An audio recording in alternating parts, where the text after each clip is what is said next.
से सुदामा को मोहन हो लगाया गले से सुदामा को मोहन लगाया गले से सुदामा को मोहन।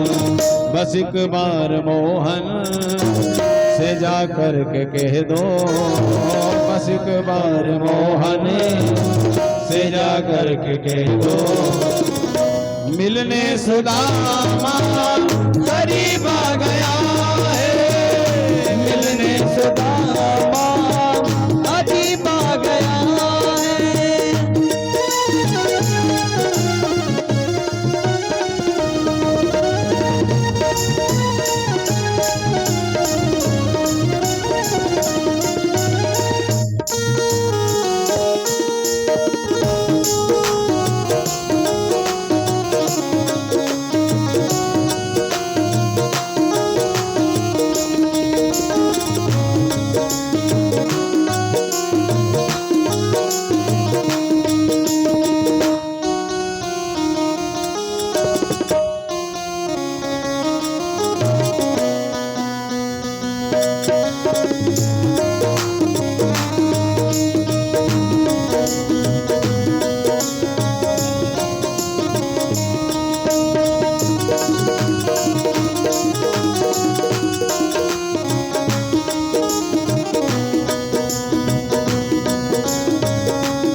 सुदामा से भगवान की भेंट होती है। भगवान दौड़ करके गए तो कहीं पर भगवान का सोने का मुकुट गिर गया, कहीं पर पीताम्बर गिर गया। आज रुक्मणी, जामवती, सत्यभामा 16,108 जो रानियां पटरानियां बैठी थी साहब, सब अचंभित हो गई कि भगवान को ऐसा कौन दोस्त आन पड़ा जिसके लिए भगवान नंगे पैर दौड़ लगा करके चले गए। आज तक तो हमने भी ऐसा विचित्र कोई भगवान का मित्र नहीं देखा जिसके लिए भगवान शयन कक्ष में जाने की तैयारी थे, उसे छोड़ करके सीधा दोस्त के लिए दौड़ लगा दिए साहब। सैनिक भी पीछे पीछे दौड़ लगा रहे हैं, मंत्री संतरी सब पीछे पीछे दौड़ लगा रहे हैं, लेकिन भगवान आज सुदामा को आगे करके चलते हैं, अपने गले में हाथ डाल करके चलते हैं। और इस दिव्य झांकी के दर्शन राजा परीक्षित ने आंख बंद करके किया। ये भागवत का अंतिम प्रसंग। आज सुदामा जी को लेकर के भगवान अपने महल के अंदर गए और जाकर के जिस सिंहासन के ऊपर भगवान द्वारिकाधीश बैठते थे उसी सिंहासन के ऊपर सुदामा जी को बिठाया और भगवान सुदामा जी के चरणों में बैठ गए। अरे रुक्मणी कहाँ हो, सत्यभामा कहाँ हो, जामवती कहाँ हो, कोई जल का लोटा लेकर के आओ, कोई थाली लेकर के आओ। क्यों? क्योंकि आज इस द्वारिका नगरी के अंदर पहली बार कोई ब्राह्मण आया है, तो मैं उसके चरण को धो करके इस जल को पूरी द्वारिका नगरी के ऊपर छिड़कने का काम करूंगा, तो ये द्वारिका नगरी भी पवित्र हो जाएगी। बोल सांवरिया सेठ की।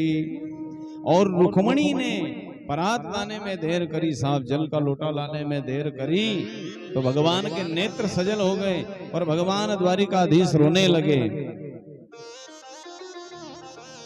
और रोने लगे नहीं तो भगवान के आंसू के द्वारा सुदामा के चरण धुलने का काम हो रहा है।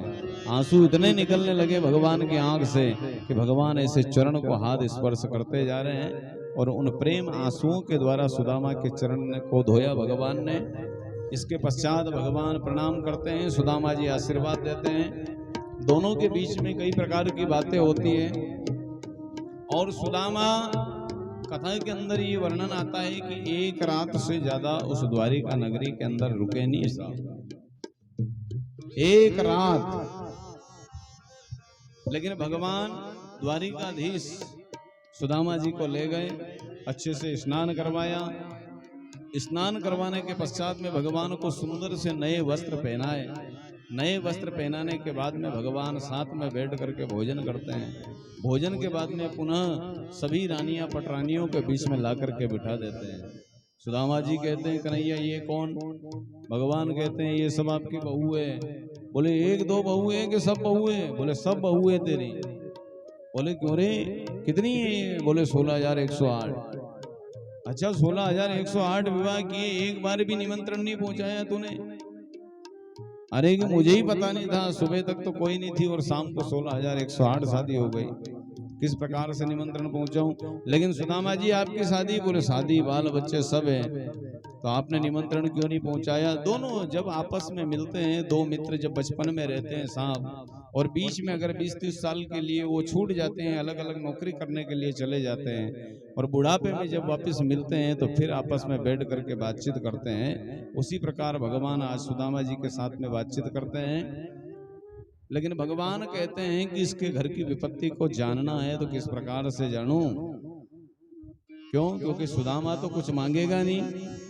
और वही भगवान कहते हैं कि एक काम करो, यदि आप आए हो तो भाभी ने फिर मेरे लिए कुछ भेजा होगा।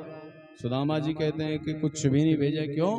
क्योंकि 16,108 रानियां पटरानियां सब बैठी हुई है, बड़े बड़े मंत्री संतरी सब खड़े हुए हैं, और 3 लोगों को चलाने वाला ये कृष्ण, सोने की द्वारिका का राजा, और इसके सामने में यदि ये कच्चे चावल की पोटली दिखाऊंगा तो ये सब रानियां मेरे ऊपर हंसेगी कि देखो, जिस मित्र के लिए भगवान नंगे पैर दौड़ लगा करके चले गए, वो मित्र भगवान के लिए लाया भी तो क्या, कच्चे चावल।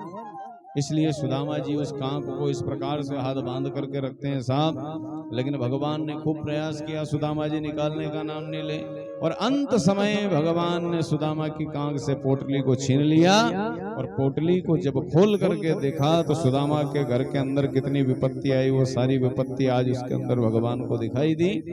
भगवान ने एक मुट्ठी चावल को उठाया, अपने मुंह के अंदर डाला, सुदामा मैं 1 लोक का साम्राज्य तुझे प्रदान करता हूँ।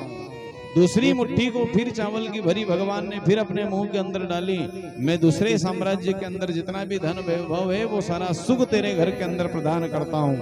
और तीसरी मुट्ठी फिर भर करके सुदामा देखते जा रहे हैं।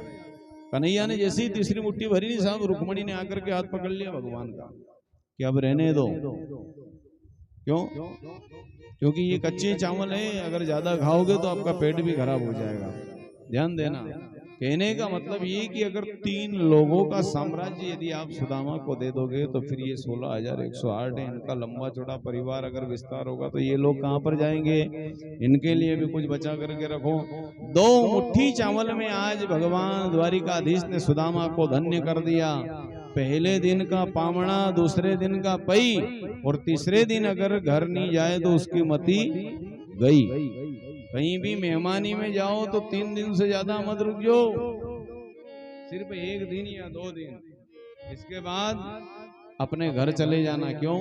ज्यादा दिन अगर वहां रहोगे तो फिर आपका मान सम्मान घट जाएगा, इज्जत नहीं बचेगी। आज सुदामा जी सभी को आशीर्वाद दे करके द्वारिका नगरी से पुनः निकलते हैं, और जैसे ही बाहर जाने लगे तो कन्हैया जोर से आवाज लगाते हैं, अरे सुदामा। सुदामा जी ने पीछे मुड़ करके देखा तो वही कन्हैया। हाँ बोल कन्हैया। बोले देख, ये सुंदर से जो वस्त्र पहने हैं ना तूने, ये वस्त्र निकाल, और जो फटी धोती पहन करके आया था उस धोती को पहन करके फिर आगे जा। सुदामा फिर प्रसन्न हो गए साहब, जा करके भगवान के सुंदर से वस्त्र निकाले, और वही फटी ढोटी दुपट्टा लेकर के आज सुदामा भगवान की याद में आंसू बहाते बहाते द्वारिका नगरी को छोड़ करके जा रहे हैं। अब जैसे ही सुदामा जी गए साहब, भगवान ने विश्वकर्मा जी को आदेश दिया, सुदामापुरी जो है उसके अंदर सुदामा भगत की जो कुटिया है उस कुटिया को तोड़ करके अष्ट धातु का सुंदर सा एक सोने का महल बनवा दो, और ऐसा महल बनवाना कि सुदामा जाने के बाद में भी ढूंढ नहीं सके। पत्नी थी सुंदर, सुशील, गुणवान, लेकिन उस समय खाने की भी दिक्कत थी घर के अंदर। और आज भगवान की कृपा ऐसी हो गई कि सुशीला सिर्फ कमरे के अंदर बैठ करके आराम करें, दास दासियां इतनी हो गई महल के अंदर के पारिवारिक भोजन बनाए, लाए, खिलाए, सब काम चल रहा है। लेकिन सुदामा जी जब द्वारिका नगरी को छोड़ करके गए, अपनी सुदामापुरी के अंदर पहुंचे तो वो कुटिया दिखाई नहीं दी, और कुटिया दिखाई नहीं दी तो जाकर के पूछा द्वारपालों से, अरे हमारी कुटिया थी, ये सोने का महल किसने बनवाया? वही कहते हैं कि ये तो सुदामापुरी है। अरे सुदामापुरी तो पहले भी थी। अच्छा सुदामापुरी है तो फिर हमारी यहाँ एक कुटिया थी, वो कहाँ गई? एक काम करो, इस सुदामापुरी के मालिक को बुलाओ। सैनिक कहने लगा, इसका मालिक तो भगवान द्वारिकाधीश से मिलने के लिए द्वारिका नगरी गया। नाम क्या है उसका? बोले उसका नाम सुदामा है, हमारे मालिक का नाम। सुदामा जी विचार करें, नाम भी मेरा ले रहा है, सुदामापुरी भी मेरी ही है, लेकिन इतना बड़ा महल ये तो मेरा नहीं हो सकता। अरे हो सकता है कोई दूसरा सुदामा नाम का कोई सेठ आया होगा, उसने बना दिया होगा ये महल। एक काम करो, आपका जो मालिक है वो गया ना द्वारिका? बोले हाँ। तो मालिक की पत्नी तो होगी घर में? बोले हाँ वो तो है। सुदामा ने विचार किया कि सुशीला तो ऐसी की ऐसी दुबली पतली होगी, वो निकल करके आ जाएगी।